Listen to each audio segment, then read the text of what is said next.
Hi, my name is Mick Rodgers from Axial Benefits Group. We've heard from so many of you over this crazy time with your thoughts and your questions and your even some anxieties that we thought it would be helpful to get a small hand-selected group of experts to answer their frequently asked questions that they're hearing from their areas of expertise. Those areas of expertise, are from our perspective, the employee benefits, the retirement plans, employment law, HR policies, procedures, HR leadership, et cetera, maybe even some finance issues. If you're anything like us, our email is being overwhelmed with COVID response. I joke that my email looks like a Twitter feed right now with COVID response emails. So we're trying to figure out, we thought it would be helpful to do a different format from that, get these experts to actually answer these questions on video clips so that we could get that out and it could get a little bit above the normal email response. Today's guest is Laurie Glaude. Laurie is the founder of Aurora Business Solutions. Aurora specializes in human resource, leadership, and people development as a consulting firm. We found that Laurie's been a great resource for our clients over the last few years. We've been doing more and more work with her, and I think that you'll agree that she's a great knowledge base for these type of issues. So good morning, Laurie. Good morning. How are you? I'm good. I really appreciate you coming on. I think some of these questions that we've been getting from our clients, I mean, we, have really started to come from our HR professionals. And candidly, I think that our HR professionals are stressed out. They're being overworked. They're deprived of resources in a normal time, never mind this time. What's the best advice that you're giving other HR professionals to try and help them stay calm, but more importantly, message a message of calm for their employee base during this crazy time? Yeah, we are definitely stressed. This is unprecedented times, and it does fall on HR. HR is looked at as the people leader. And so I think keeping people calm starts with you being calm and thinking logically, thinking about your business, thinking about yourself and taking extra care. But make sure that you're listening to your employees' concerns without ensuing any panic. Be careful how you disseminate information.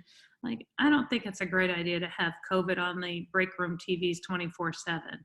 I think listening to what concerns they have, how it's impacting the business, and most importantly, what you're doing to mitigate.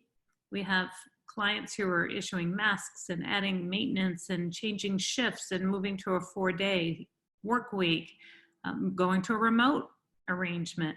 Communicate that. And as you have employees who are now disseminated all over, keep them engaged. So your messaging, whether it's weekly Zoom meetings, daily Zoom meetings, or text messaging, or vlogs, videos, pushing that out. I think that that's important to do. Rely upon your EAP. Everybody has an EAP. If you don't, connect with you and get one. But it's really important that you rely on your emotional resources too. And what will happen is your employees are panicking right now. This is a big deal, and they may be personally impacted. So they're coming from a source of emotion of fear. And sometimes we become the virtual punching bag. At the end of the day, keep in mind that it's not about you, the person, it's about the circumstances. And you may be the go-to person, and just be open-minded, saying, my employees are upset, they're concerned, they're panicked. What can I do to deliver information that's factual in a calm manner? And I always practice this. I'll tell you what I know, I'll tell you what I don't know, and I'll tell you what I know, but I can't tell you. And being transparent and honest is the best way for employees to remain as calm as possible. It is not the new norm. Or maybe it is the new norm, but it's not normal. So you just have to exercise a high level of not taking things personal, listening, relying on your resources, and looking at your organization from a lens of we just need to keep our employees engaged. What's your feeling on the amount of communication to keep this level of calm? Is there a time when it gets over communicated? Do you think it can be over communicated, or is just communication just keep it coming? I think keeping it coming, but keeping it coming with your culture in mind. So I get a little concerned when we start posting things right off of the internet.